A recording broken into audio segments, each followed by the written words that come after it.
Car parking problem? Boy, it's not getting any better. Sir, off you go. I spoke to you earlier, didn't I? Off you go. Sorry about this. Sorry guys, to keep you waiting. You've come all this way. I know you're operational. We're very grateful, but we've got some person keeps running about over there. You've come to help us out to show us how it's done properly? Well, that's the general idea, yes. Hopefully, we'll get Okay, well we've got all these older fire engines. We know a lot about the old ones. We know nothing about the new machines. Would you mind telling us something about them, please? Yeah, on the modern appliances you can see we've got numerous pieces of equipment that help us extricate casualties from vehicles of any nature. These composed of hydraulic cutting tools and various parts of other rescue equipment, for example with regard to modern vehicle technology.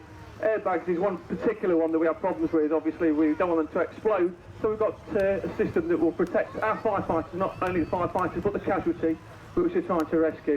We'll get this demonstration underway as soon as possible, and I'll explain exactly what our lads are doing in the meantime.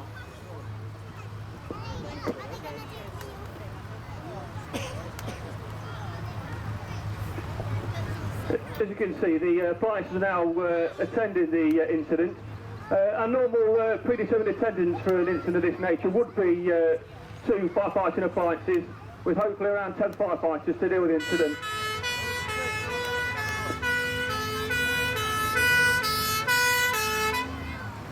Obviously one of the main things whenever you arrive at an incident is not to be tunnel vision. Have a good look at the scene. A good scene appraisal is very, very important to make sure that you're not missing anything.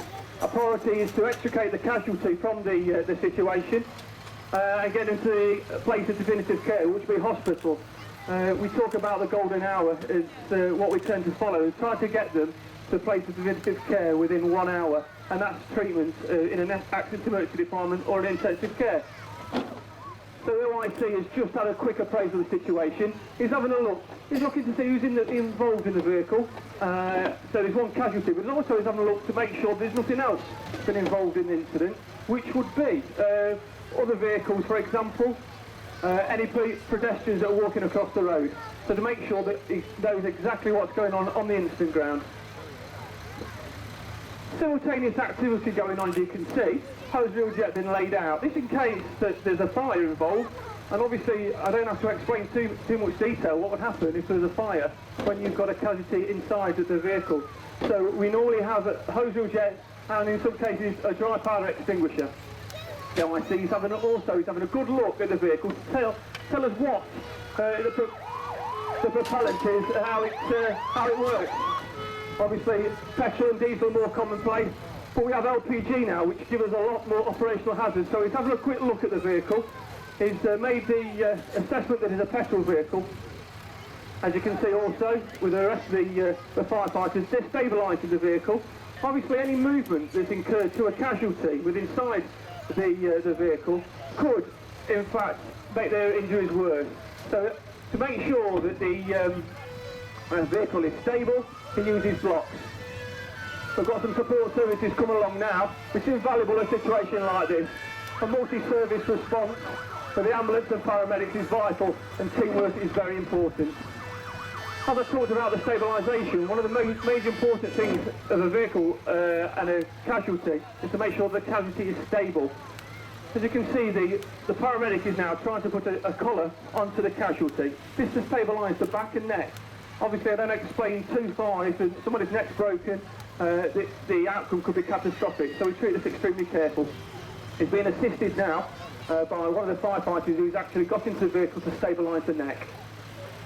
You're probably aware of some of the equipment that's now coming off the appliance as well. Hydraulic cutting equipment that you can see, various pieces of equipment also. Also some first aid gear that I've already spoke about, and also other bits of equipment including, like I spoke earlier, equipment which would prevent the airbags from deploying onto the casualty, paramedic or firefighters.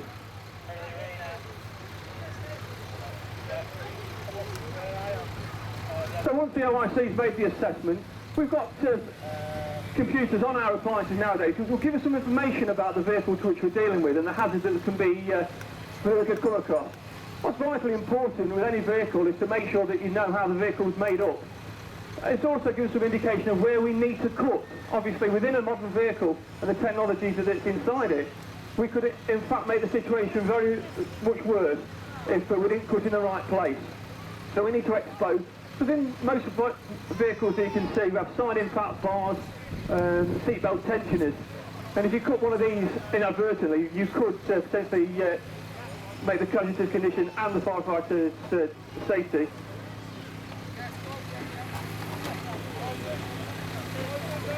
As we wander around, the OIC is just having a quick look at making sure that he keeps updated with everything that's happening on the incident ground, as it's his responsibility.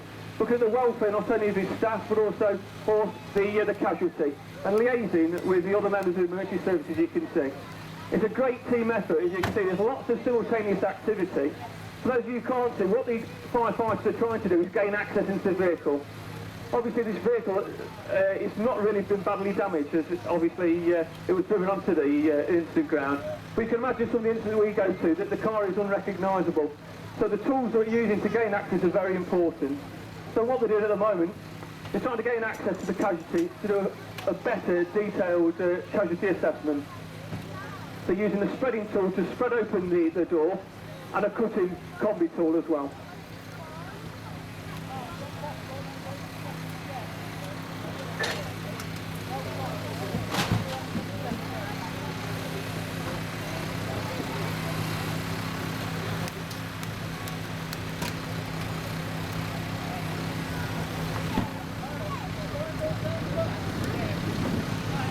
So they've gained access into the vehicle compartment, and the paramedic now can get in and have a better look. See what kind of injuries that you can have a look, and his index of suspicion of the injuries that you can see. Obviously with any high-packed impact of a car in a road traffic collision, multiple injuries can be a high possibility, so he needs to check all the vital signs of the casualty. Scene safety is paramount, so another job of the OIC is to make sure that everybody's safe, everybody's wearing correct protective gear. For safety of this still, the glass has been removed, and that's one of our big problems particularly when dealing with an RCC, is the glass. Obviously it's toughened in a lot of areas, which makes it quite difficult not only to gain access, but also to preserve the safety of the incident. So the paramedics making an assessment of the casualty, and they decided what kind of plan of action, with liaison with the OIC of the fire appliance, what the next part of action would be.